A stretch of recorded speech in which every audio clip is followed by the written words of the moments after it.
दोस्तों आज की जो वीडियो है वो उस सवाल का जवाब है जो लेडीज अक्सर हर किसी से पूछती हैं कि हम पीरियड में पूजा कैसे करें, और उन्हें वही घिसा पिटा जवाब मिलता है कि पूजा किसी और से करवा दें, अपने बच्चों से या पति से, क्योंकि आप अशुद्ध हो चुकी हैं इसलिए आप पूजा नहीं कर सकती। कई महिलाओं को तो किचन में जाना भी अलाउड नहीं होता है। ऐसे में जब घर में कोई नहीं होता तो वो अपने आस पड़ोस से किसी को बुलवाकर पूजा और किचन के काम करवाती हैं। लेकिन मैं पूछती हूँ क्यों अशुद्ध हो गई आप? क्यों नहीं कर सकती पूजा? क्यों नहीं जा सकती मंदिर? क्यों नहीं जा सकती किचन में? पीरियड भी तो एक नेचुरल प्रक्रिया है शरीर की। जैसे आप रोजाना टॉयलेट जाते हैं, वॉशरूम जाते हैं, तब तो आप अशुद्ध नहीं होते, फिर पीरियड में अशुद्ध कैसे हो जाते हैं? जबकि ये तो एक बहुत बड़ा वरदान है। इसी से आपको माँ बनने का सौभाग्य प्राप्त होता है। ये पूरा सृष्टि चक्र इसी से चल रहा है। जरा सोचिए, अगर ये पीरियड ना हो और आप माँ ना बन सके तो ये दुनिया कितने दिन चलेगी? हाँ, पीरियड के दिनों में महिलाएं थोड़ा वीक फील करती हैं और उन्हें रेस्ट की ज्यादा जरूरत होती है, क्योंकि वो अगर इन दिनों में ज्यादा काम करती हैं तो ब्लीडिंग भी ज्यादा होती है और दर्द भी, और इसीलिए उन्हें पुराने जमाने में इन दिनों नहाने से भी मना किया जाता था, क्योंकि इन पीरियड के दिनों में शरीर की सभी नसें खुली होती हैं और पहले इतनी सुविधाएं भी नहीं थी कि वो इन दिनों में साफ सफाई रख सके। और जब वो नहाती नहीं थी तो वो पूजा भी नहीं करती थी, बस ज्यादा से ज्यादा वो आराम ही करती थी। घर का कोई काम उनसे नहीं करवाया जाता था, बस इतनी सी बात थी। लेकिन आज क्या है, आज महिलाएं घर के सारे काम करती हैं, बल्कि उन दिनों में एक आध काम एक्स्ट्रा भी निकाल लेती हैं, लेकिन बस पूजा नहीं कर सकती। क्यों सह रही हैं आप इतना? कई महिलाओं की तो माँ या सास उन पर पाबंदियां लगाती है, लेकिन कई महिलाएं खुद ही अपने आप पर पाबंदियां लगाती हैं। पीरियड के दिनों में वो अपने पति या बच्चों के पास जाकर गिड़गिड़ाती हैं कि आज आप पूजा कर दो, आज आप ठाकुर जी की सेवा कर दो। तो बड़े एहसान के साथ, बड़ी झुंझलाहट के साथ पूजा होती है, और वैसी पूजा या सफाई होती भी नहीं जैसी कि आप करती हो। तो इससे क्या फायदा है? क्या आपको नहीं पता कि भगवान भाव के भूखे होते हैं? बिना भाव के आप कितनी भी शुद्धता से पूजा कर लो, कोई फायदा नहीं होने वाला। लेकिन अगर आपका भाव सच्चा है तो आप पीरियड में भी पूजा करेंगे तो वो पूजा भी आपकी लगेगी। आज मैं आपको एक सच्ची बात बताती हूँ। ये श्राद्ध के दिनों की बात है। मेरी एक फ्रेंड है जिसकी सास नहीं है, और वो बड़े प्रेम से अपनी सास का श्राद्ध करती थी। लेकिन इस बार क्या हुआ कि रात को ही उसने श्राद्ध की सारी तैयारियां करके रख ली, क्योंकि सुबह श्राद्ध करना था। लेकिन सुबह उसे पीरियड आ गया। क्योंकि हम पीरियड का समय कितना भी ध्यान में रखें, लेकिन एक दो दिन आगे पीछे हो ही जाता है, और कभी कभी हम खुद भी अपनी डेट भूल जाते हैं। जब उसे पीरियड आ गया तो वो अपनी जेठानी के पास गई कि मैंने सारी तैयारियां कर दी हैं, बस आप श्राद्ध वाला खाना बना दो, बाकी का काम मैं कर लूंगी। लेकिन उसकी जेठानी ने कोई भी हेल्प करने से मना कर दिया। तो वो बहुत परेशान हो गई। उसका फोन मेरे पास आया और रोते हुए उसने पूछा, अब मैं क्या करूं? मैंने कहा, सबसे पहले तो तुम चुप हो जाओ, रोना बंद करो। तुमने कोई पाप नहीं किया है और ना ही ये चीज तुमने खुद बुलाई है। ये तो नेचुरल है, हर महीने के बाद आनी ही आनी है। तुम्हारा इतना भाव देखकर सास तो तुम्हारी वैसे ही तृप्त हो गई होंगी।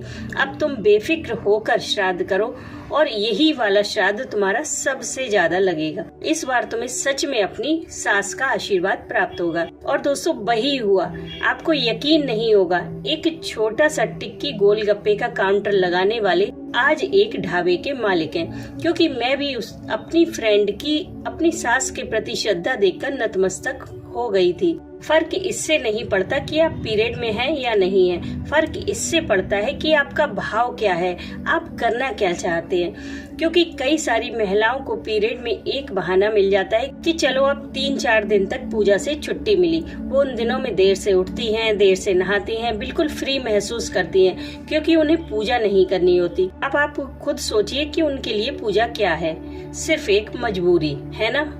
और कुछ महिलाएं पीरियड में भी उस समय दुखी रहती हैं कि वो भगवान के पास नहीं जा पा रही हैं, वो तड़पती हैं अपने प्रभु से मिलने के लिए। और भगवान का नाम लेने की मनाही किसी को नहीं है। आप सोते जागते, उठते बैठते, खाते पीते, नहाए हो या बिना नहाए हो, पीरियड में हो या नहीं हो, किसी भी समय आप भगवान का नाम ले सकते हो।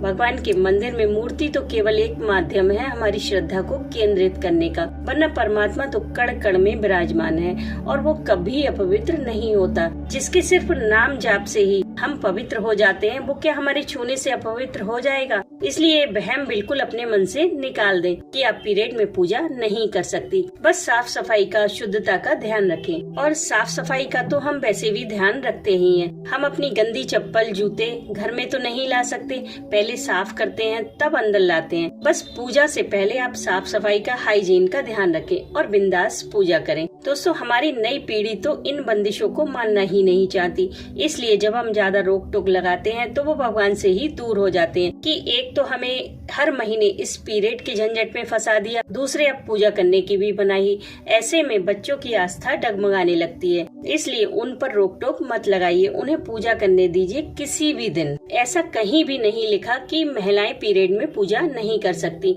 और अगर लिखा भी है तो शास्त्रों में और भी तो बातें लिखी हैं, क्या वो सब मानी जा रही हैं? नहीं ना, तो फिर एक यही बात क्यों मानी जाए? हमारे वेदों को पढ़कर देखिए कि पहले महिलाओं को कितना सम्मान मिलता था। क्या आज ऐसा है? पहले महिलाएं विदुषी हुआ करती थी। हमारे वेदों में ऋषिकाओं का भी वर्णन है। बाद में मुगलों के आने के बाद क्या हुआ? लड़कियों की शिक्षा पर भी पाबंदियां लगा दी गई। आज की महिला थोड़ी स्वतंत्र है, पर पूरी तरह नहीं, क्योंकि आज भी महिला इस पीरियड में बेबुनियादी नियमों को ना चाहते हुए भी फॉलो कर रही है। कुछ वीडियोस तो मैंने ऐसे देखे कि उनमें बताया गया कि नवरात्रि के बीच में अगर पीरियड आ जाए तो खुद को किसी अलग कमरे में बंद कर लें, पूजा किसी और से करवाएं, और जिससे आप पूजा करवा रही हैं उस इंसान को भी हाथ ना लगाएं और न ही किसी पूजा सामग्री को। अब ऐसे में आप अगर अकेली रहती हैं तब क्या करेंगी? जरा सोचिए। आपने इतने मन से व्रत रखा और बीच में पीरियड आ गया तो क्या पूजा नहीं होगी? क्या दीपक नहीं जलेगा? कैसे मन मानेगा बिना पूजा के? जब हम पीरियड में अपनी माँ के पास जा सकते हैं तो देवी माँ तो जगत की माता है, उनके पास क्यों नहीं? वो तो पूरे संसार की माता है। इसलिए खुद को गुनहगार मानना बंद कीजिए। आपने कोई पाप नहीं किया है, अपना मजाक मत बनवाइए, क्योंकि जब आप उन दिनों में किचन में नहीं जाती हैं, पूजा नहीं करती हैं, किसी चीज को हाथ नहीं लगाती हैं, तो सबको पता चल जाता है कि आपका पीरियड चल रहा है, यहाँ तक कि आपके बच्चों को भी। और कुछ YouTube चैनल पर तो इतना अंधविश्वास फैला हुआ है कि एक वीडियो में दिखाया गया कि पीरियड के बाद पूरे घर की सफाई की जा रही थी, किचन के सारे बर्तन साफ किए जा रहे थे और इस काम में हस्बैंड वाइफ दोनों लगे हुए थे। अगर इतनी ही अशुद्धि है तो हर महीने पेंट भी करवाना चाहिए, क्योंकि उन दिनों में हमारा दीवारों पर भी हाथ लग जाता है और भी सामान हम छूते हैं, दालें, आटा वगैरह, तो वो सब भी फेंक देना चाहिए। क्या अंधविश्वास है! एक छोटी सी नेचुरल प्रक्रिया को हवा बनाकर रख दिया है, बिल्कुल स्त्री का मजाक बनाकर रख दिया है। मत बनने दीजिए अपना मजाक, इन बंधनों को तोड़िए। परमात्मा सबका है, सबके अंदर है। अपनी सोच का दायरा बढ़ाइए। अगर छोड़ना है तो पूजा नहीं बल्कि अपने अंदर की बुराइयों को छोड़िए, जैसे बात बात पर गुस्सा करना, किसी की चुगली करना, किसी का दिल दुखाना, बड़ों का अपमान करना या फिर किसी गरीब का हक मारना। ये सारी बुराइयों को छोड़िए, फिर देखिए आपकी जिंदगी कितनी खुशियों से भर जाएगी। अपने कीमती समय को और इस अमूल्य जीवन को यूं ही बर्बाद मत कीजिए। परमात्मा के साथ टाइम बिताने का कोई भी मौका मत छोड़िए। आप किसी भी तरह प्रभु का नाम लें, वो आपसे कभी नाराज नहीं हो सकते। दोस्तों, ये तो मेरे विचार हैं पीरियड को लेकर। अगर आपको अभी भी लगता है कि आपको पीरियड में पूजा नहीं करनी चाहिए तो आप मानसिक पूजा कर सकती हैं। उसके लिए आप भगवान के सामने अलग बैठकर उंगलियों पर नाम जाप कर सकती हैं, मंत्र जाप कर सकती हैं, या फिर कुछ स्तोत्र और चालीसा आप याद कर लें तो आप उन्हें भी पीरियड के समय में पढ़ सकती हैं। जब आपको याद होंगे तो आपको कहीं बैठने की भी जरूरत नहीं है। आप चलते फिरते, खाना बनाते, किसी भी समय उन्हें पढ़ सकती हैं। लेकिन आप उन दिनों में भगवान से पूरी तरह दूरी बना ले, ये बात समझ में नहीं आती, क्योंकि भगवान का सुमिरन और नाम जाप तो मन में निरंतर चलना चाहिए। तो दोस्तों, आई होप आपको वीडियो पसंद आई होगी। ये तो मेरे विचार हैं पीरियड के बारे में। आप इस बारे में क्या सोचते हैं मुझे कमेंट करके जरूर बताइएगा। मैं मिलती हूँ आपसे नेक्स्ट वीडियो में, तब तक के लिए राधे राधे।